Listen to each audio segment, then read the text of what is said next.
Olá! Imaginem, hoje é o quarto dia da nossa maratona. Como estão?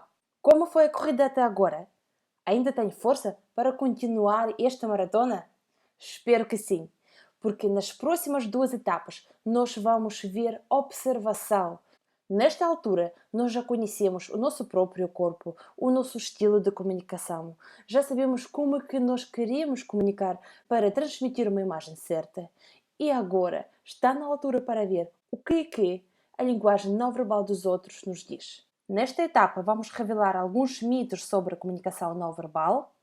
Vamos aprender a identificar o baseline, ou seja, o padrão natural de comportamento de uma pessoa e também identificar os desvios deste padrão natural. Estão prontos? Então vamos começar.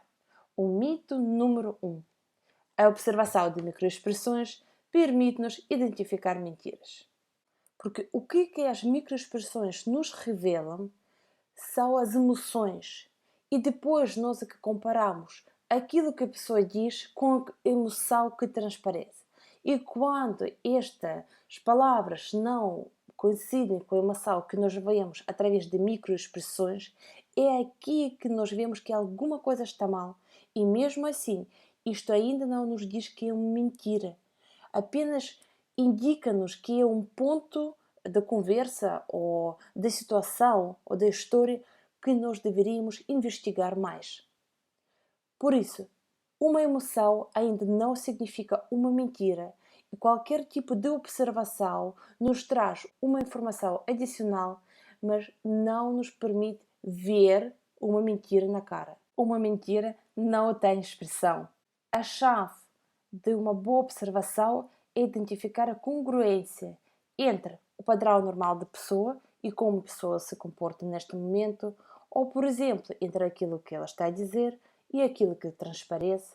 Eu vou exemplificar. Did you kill Meredith Kercher? No. Were you there that night? No. Do you know anything you have not told police that you have not said in this book? Do you know anything? No. A jornalista pergunta-lhe se ela esteve no local naquela noite e ela diz não, mas ao mesmo tempo ela demonstra com a sua cabeça que sim. Será que nós podemos dizer que ela está a mentir? De forma nenhuma. O que nós podemos dizer que aqui falta a congruência entre aquilo que ela está a dizer e aquilo que o corpo dela revela.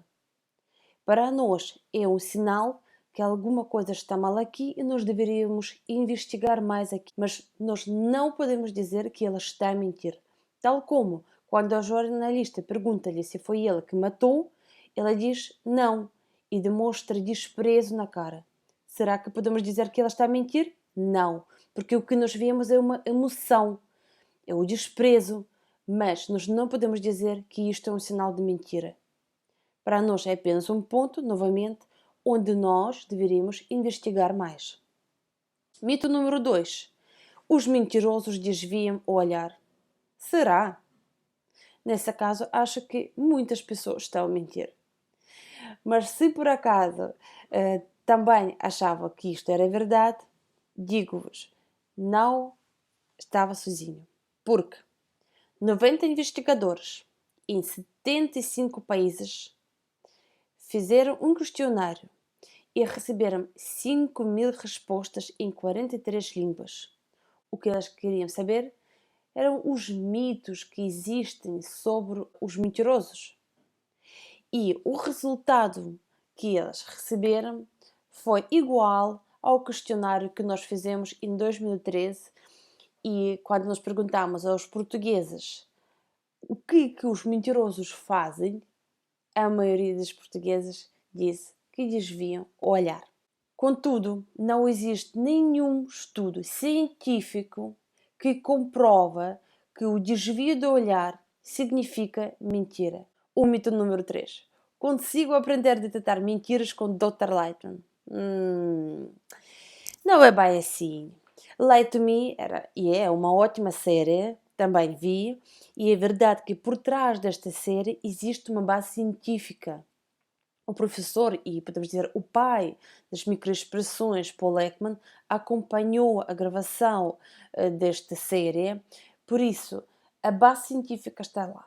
Contudo, na vida real não é tudo tão fácil e nós, apenas com as dicas do Dr. Lightman, não podemos fazer a nossa observação e chegar às conclusões. Porquê?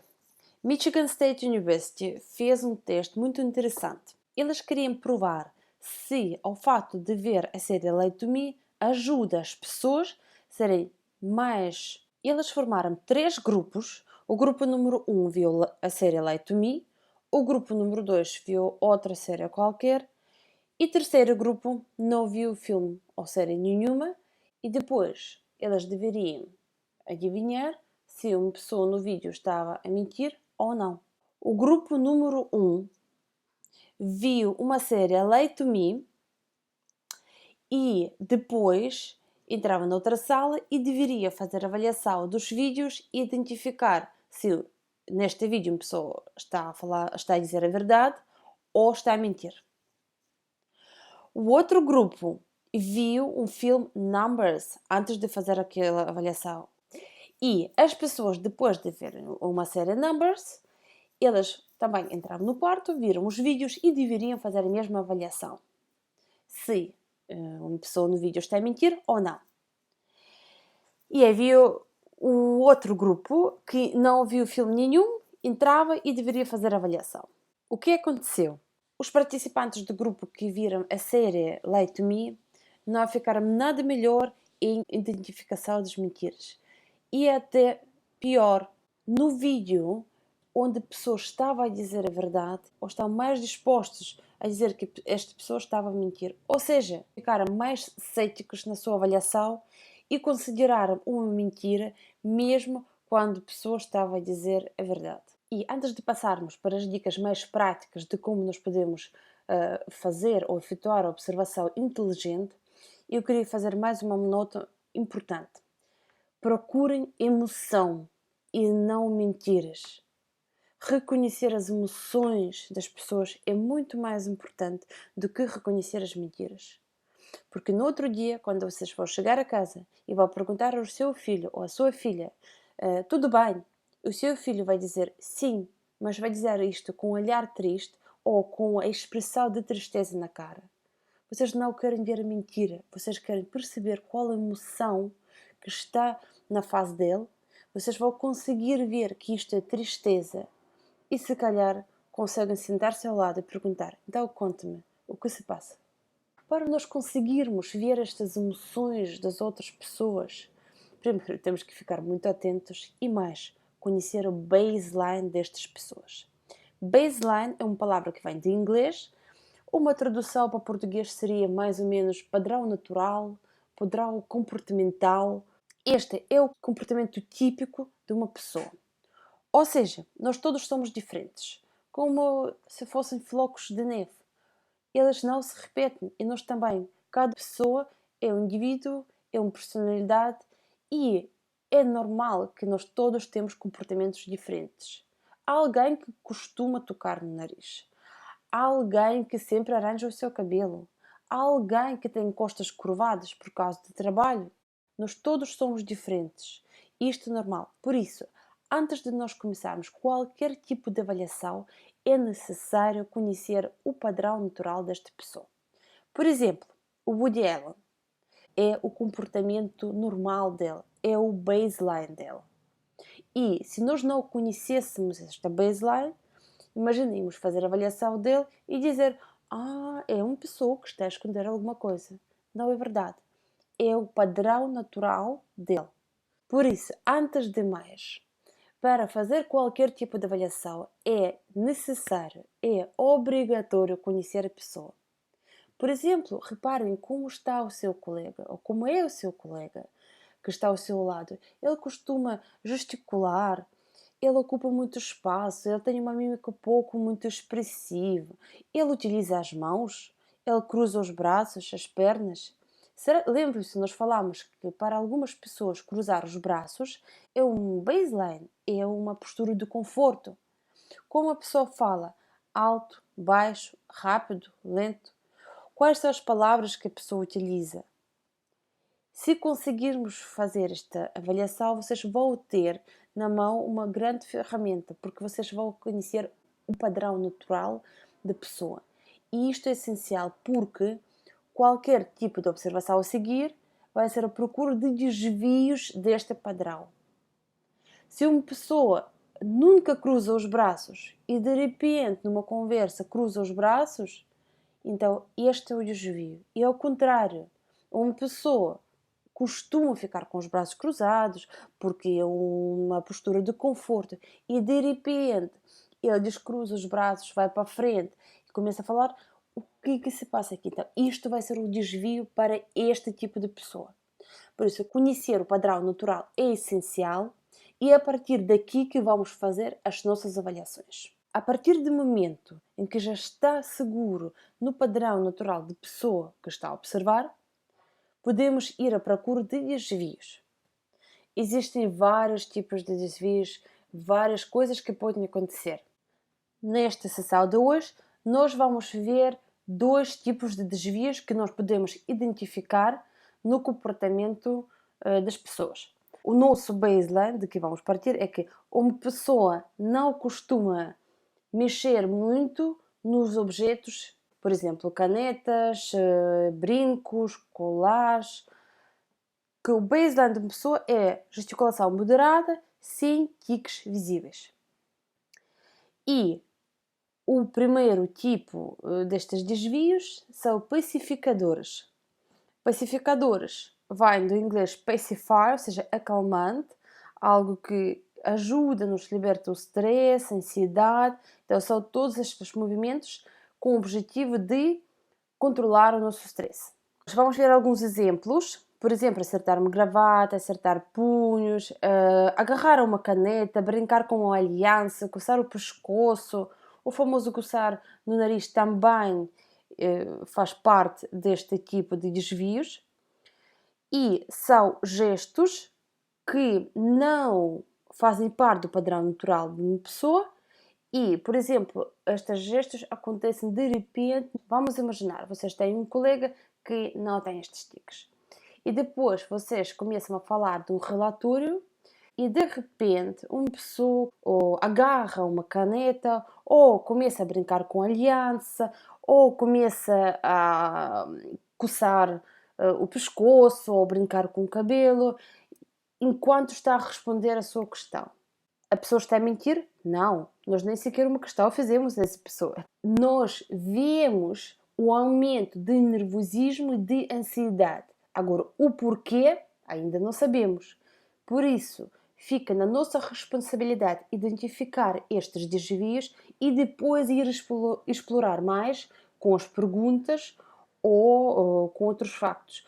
Ao ver estes sinais, nós recebemos a informação que alguma coisa está a passar, mas ainda não sabemos o quê. E depois, por exemplo, se voltarmos à situação de um colega e relatório das contas, depois de identificar estes sinais, pode dizer, então conta-me mais sobre isto, e quem que fez aquilo, e como é que foi. Façam perguntas para explorar mais e não façam julgamentos. A seguir nós vamos ver um exemplo quando o padrão natural comportamental da Pepa Xavier não inclui gestos especificadores, ou seja, ela tem uma gesticulação muito moderada, ela utiliza as mãos, mas pouco, e não é o costume dela tocar na cara, no cabelo ou brincar com algumas joias que ela traz. E eu vou mostrar aqui só uma parte de entrevista, onde ela chega a uma questão mais difícil para ela. E o que aconteceu? Pepa Xavier é uma blogger portuguesa que em 2012 teve pouco cuidado de dizer em voz alta que ela adorava comprar uma mala Chanel para si e isto era o desejo dela para 2013. Não vamos aqui discutir se uma rapariga tem direito para ter este desejo ou não, se uma pessoa tem direito para gastar o seu dinheiro para uma mala Chanel ou não. Isto está fora do nosso programa. Mas o que aconteceu é que começou, quase foi um escândalo e havia um bullying na internet e a rapariga por acaso sofreu bastante. E um dia, enquanto toda a confusão estava a acontecer, convidaram a Pipa Xavier para o canal SIC e a jornalista faz-lhe uma pergunta. Vamos ver qual foi a reação da Peppa.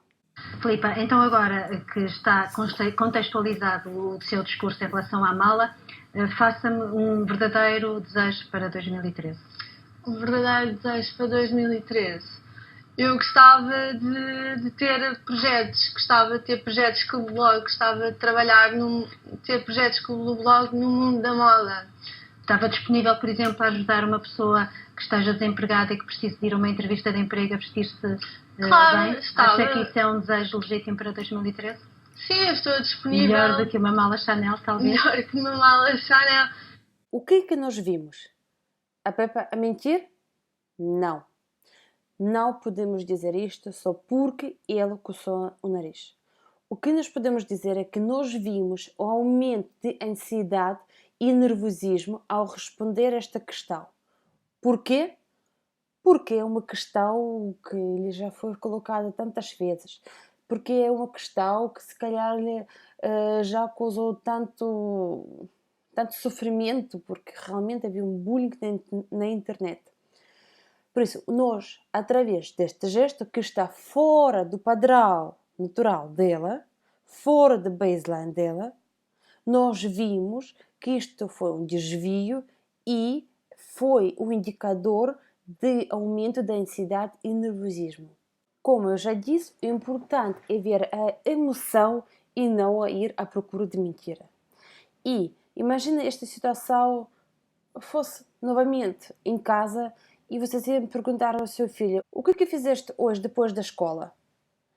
E o seu filho, ao responder esta questão, de repente começa com estes gestos pacificadores, mas novamente partimos do ponto que o seu filho não tem estes gestos no seu comportamento padrão.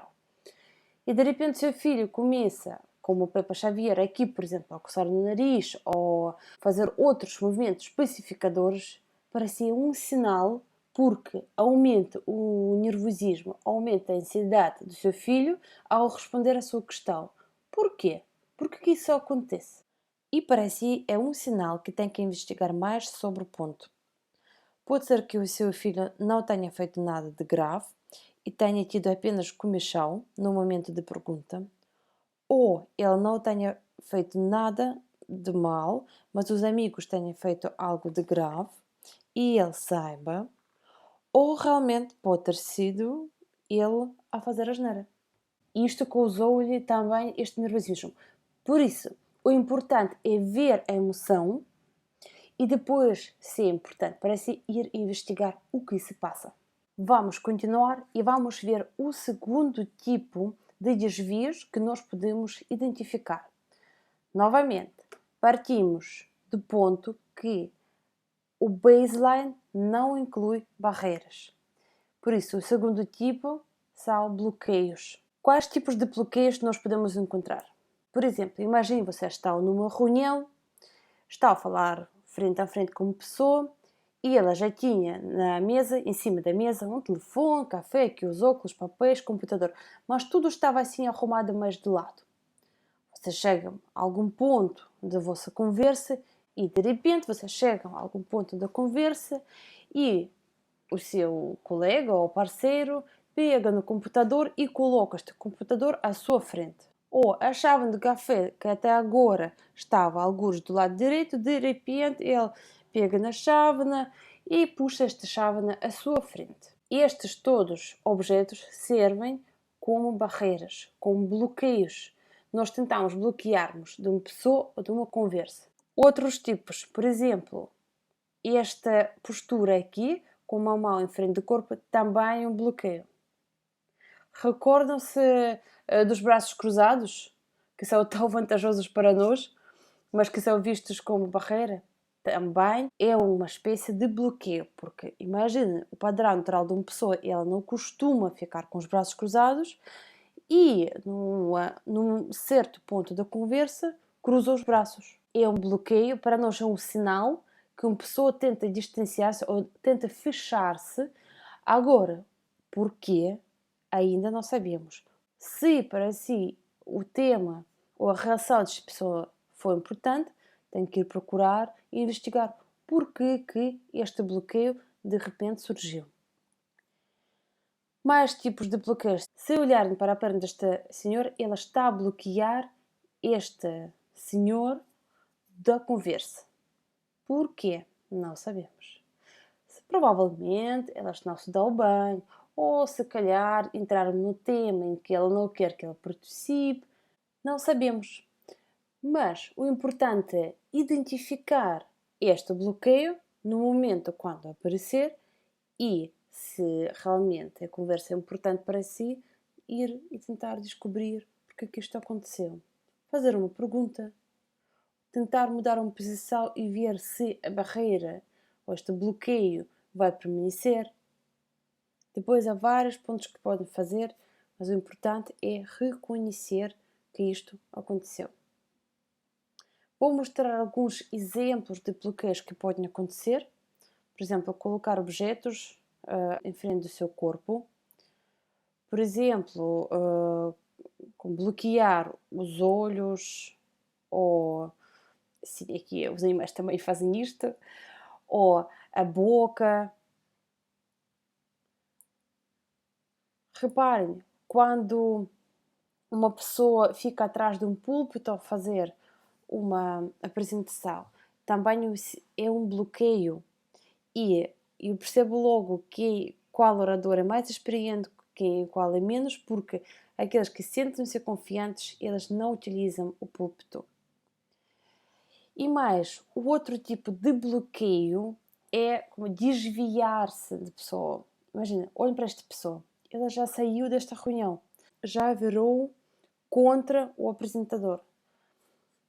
Se a apresentação está aqui, a pessoa deveria não só olhar para lá, mas também ficar virada para lá. Mas essa pessoa já se desviou, ou seja, já se bloqueou. Até este ombro aqui que vemos bloqueia esta pessoa do apresentador. E eu vou exemplificar este bloqueio / desvio no vídeo. E não vejo ninguém preocupar-se com isto, nem ir às conferências de imprensa perguntar qual é a única preocupação que têm. E esta preocupação não é ingênua, é uma preocupação de tentativa de estabilização daquilo que é o Benfica. Reparem uma coisa, o que é que as pessoas pensam é assim, pelo futebol praticado o Benfica está a jogar baixo. Pelas arbitragens não há maneira disso resolver. Peço se senta... olhar para mim. Eu não sou obrigado a isso. Olha para mim. Não, desculpa, não sou obrigado a isso. Mas eu não gosto de si.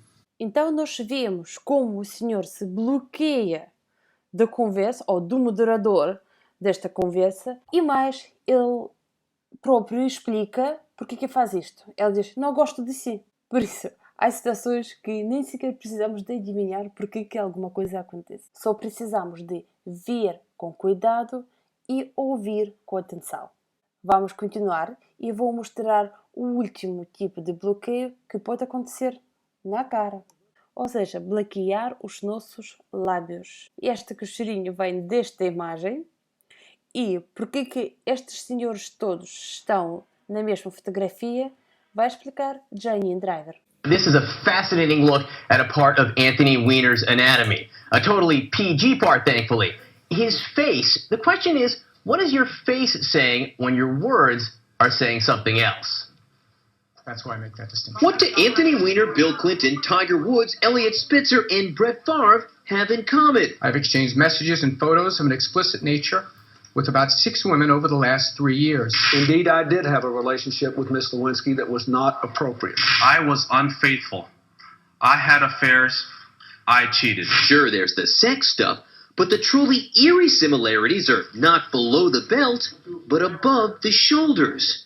Weiner, Clinton, Woods, Spitzer, even Favre.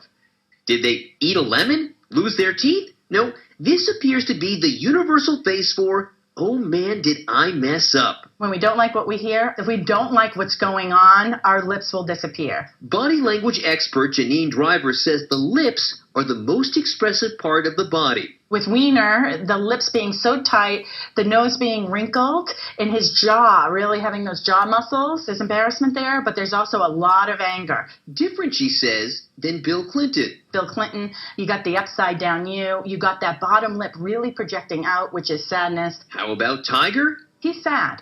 But is he super sad? No. When we're truly, truly in grief, then our inner eyebrows are pulled together and pulled up. Favre, maybe a little anxiety with the eyebrows wrinkly. And Elliot Spitzer, utter embarrassment. He cannot take any more stress. The limbic system is shutting our mouth because we can't take it. Forget the eyes, the lips are a mirror to your soul. Now, one absolutely crucial thing to remember here, your lips might reveal your emotions, whether you're sad, angry, or embarrassed, but they don't say why, and that's the key perhaps for these men here. Are they sad, angry, or embarrassed for what they did, or are they sad, angry, and embarrassed because they got caught? Como diz Gene Driver, when we don't like what we see or hear, our lips disappear. Aqui mais alguns exemplos de figuras públicas com os lábios cerrados, como aqui também, é aqui. Espero que a vossa expressão facial seja diferente da cara desta pessoa aqui na fotografia e espero que continuem a gostar da nossa maratona. Hoje nós vimos a importância de saber reconhecer o padrão natural de uma pessoa, identificar os desvios, como por exemplo pacificadores e bloqueios, e amanhã, no último dia desta maratona, nós vamos ver quais são as 7 emoções básicas que nós podemos identificar na cara e como. Desejo-vos continuação de boa corrida e espero reencontrá-los todos amanhã. Obrigada. Precisas na detenção das mentiras.